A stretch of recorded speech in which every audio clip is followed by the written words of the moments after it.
Nah, di sini skala pengukuran dibagi menjadi 4. Yang pertama ada skala nominal, yang kedua ada skala ordinal, yang ketiga ada skala interval, yang keempat ada skala rasio. Nah, oke, yang pertama skala nominal. Skala nominal yaitu skala pengukuran data yang paling rendah, digunakan untuk mengklasifikasi atau mengkategorikan objek tertentu. Jadi misalkan misalnya nih jenis pekerjaan, jenis pekerjaan. Misalkan nih jenis pekerjaannya itu dibagi menjadi 3. Ada pekerjaan manufaktur, ada pekerjaan penjualan, dan ada juga pekerjaan perencanaan. Nah, itu kan 1, 2, 3 diurutkan. Nah, berarti angka 3 itu bukan berarti lebih besar dari angka 2 maupun angka 1, karena itu hanya menunjukkan kategori saja. Jadi kan misalkan jenis pekerjaan kategori 1 ada jenis pekerjaan manufaktur, kategori 2 misalkan ada pekerjaan penjualan. Nah, kategori 3 ada pekerjaan perencanaan. Nah, jadi yang kategori 3 itu bukan berarti lebih besar dari kategori 2 dan kategori 1, karena itu hanya menunjukkan kategori saja. Oke, ngerti? Nah, yang kedua ada skala ordinal. Skala ordinal adalah skala data dengan tingkatan lebih tinggi dari skala nominal, dapat digunakan untuk membuat ranking atau urutan suatu objek, misalnya mengukur tingkat kepuasan. Kayak mengukur tingkat kepuasan itu kayak setuju, sangat setuju, setuju, sangat setuju, sangat setuju, setuju, tidak setuju, netral, tidak setuju, kayak gitu kan, itu ada tingkatannya ya.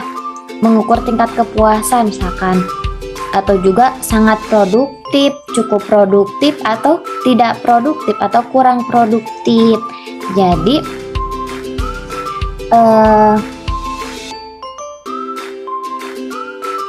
jadi kayak tingkat, jadi mengukur tingkat kepuasan gitu ya. Nah, ada juga skala interval dan skala rasio. Kan tadi ya ada skala ada skala nominal, ada skala ordinal. Nah, sekarang skala interval dan skala rasio. Skala interval adalah skala data dengan tingkatan lebih tinggi dari skala ordinal. Kalau tadi kan skala ordinal itu lebih tinggi dari nominal. Sekarang skala interval itu lebih tinggi dari skala ordinal, di mana perbedaan antar angka yang berurutan adalah sama dan tidak memiliki. Jadi nilai mutlak. Jadi kalau skala interval itu tidak memiliki nilai nol mutlak. Yang contohnya itu misalnya pengukuran suhu. Nah, terus yang terakhir nih ada skala rasio. Nah, skala rasio itu skala pengukuran data yang paling tinggi. Data rasio itu memiliki semua karakteristik data interval. Namun, data ini memiliki nilai mutlak. Kalau tadi interval tidak memiliki non mutlak, kalau rasio memiliki non mutlak. Misalkan data hasil pengukuran berat badan, volume dan waktu, dan lain sebagainya.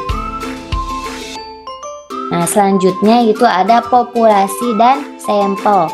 Populasi itu berisi suatu set seluruh pengukuran dari karakteristik yang diteliti. Sedangkan sampel adalah bagian dari pengukuran yang dipilih dari populasi. Nah, misalkan ini itu lingkaran, sebuah analogi sebuah lingkaran. Nah, di situ teh populasi semuanya populasi. Di situ ada titik. Jadi ada beberapa titik yang menjadi sampelnya. Jadi populasi itu keseluruhannya, kalau sampel itu bagian dari populasi itu. Gitu ya. Misalkan populasi dari mahasiswa Sistem Informasi angkatan 2022 dan yang menjadi sampelnya itu misalkan SI 22E gitu, atau sebagian dari angkatan 22 gitu. Nah, di sini ada parameter dan statistik. Parameter itu parameter dan statistik. Ya, parameter populasi, kalau statistik itu sampel. Jadi parameter itu populasi, kalau statistik sampel. Nah, parameter populasi atau parameter adalah sembarang nilai yang menjelaskan jadi ciri populasi. Nah, kalau parameter populasi itu ciri dari populasi. Terus kalau statistik, sampel atau statistik adalah sembarang nilai yang menjelaskan ciri dari suatu sampel gitu ya. Jadi kalau parameter itu dari populasi, kalau statistik itu dari sampel. Nah, parameter biasa dinotasikan dengan huruf Yunani. Ini gak ada contohnya ya. Misalkan kayak rata-rata. Iya, kayak rata-rata gitu ya. Terus kalau statistik biasa dinotasikan dengan huruf Romawi. Nah, selanjutnya ada penyajian data. Penyajian data dapat berupa angka-angka ringkasan, summary figures, tabel, diagram, atau grafik.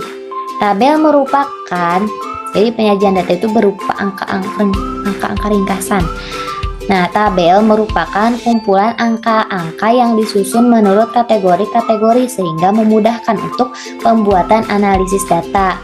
Terus, diagram atau grafik merupakan gambar-gambar yang menunjukkan secara visual data berupa angka yang biasanya juga berasal dari tabel-tabel yang telah dibuat. Nah, ada juga jenis grafik atau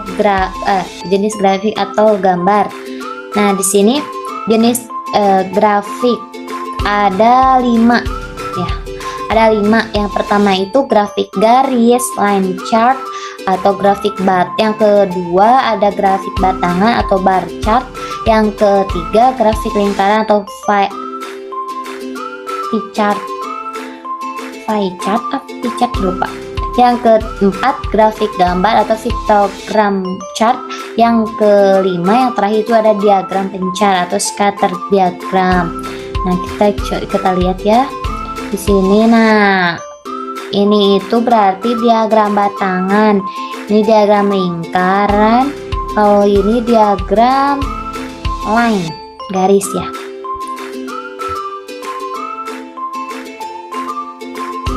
Nah, di sini ada distribusi frekuensi. Distribusi frekuensi yaitu bentuk pengelompokan data untuk menggambarkan distribusi data. Dapat dinyatakan dalam bentuk tabel distribusi frekuensi dan histogram atau poligon frekuensi. Nah, di sini ada contohnya. Ini contoh tabel distribusi frekuensi, yang ini yang atas. Terus yang bawah itu histogram dan poligon atau poligon frekuensi. Oke, di sini ada langkah-langkah menyajikan dalam distribusi frekuensi. Nah, distribusi frekuensi kan yang pertama itu tentukan range. Range itu nilai data terbesar dikurangi nilai data terkecil. Nah, terus tentukan banyak kelas interval. Ada rumusnya itu K sama dengan 1 ditambah log N atau 3,3. Terus yang ketiga, tentukan panjang kelas interval, yaitu V sama dengan range dibagi K. Terus tentukan nilai ujung bawah kelas interval pertama. Terus masukkan semua data ke dalam interval kelas. Jadi Ini adalah langkah-langkah menyajikan data dalam distribusi frekuensi. Lebih jelasnya, kalian bisa cari contoh-contoh soal yang menjelaskan tentang distribusi frekuensi agar lebih paham dan lebih mengerti. Nah, mungkin terima kasih, and see you next. Mungkin cukup sekian yang bisa saya sampaikan. Mudah-mudahan bermanfaat dan mohon maaf apabila ada kekurangan dan kesalahan. Mungkin itu yang saya bisa sampaikan dan yang saya pahami. Mudah-mudahan bermanfaat, dan mohon maaf atas segala kekurangannya, and see you next time. Wassalamualaikum warahmatullahi wabarakatuh.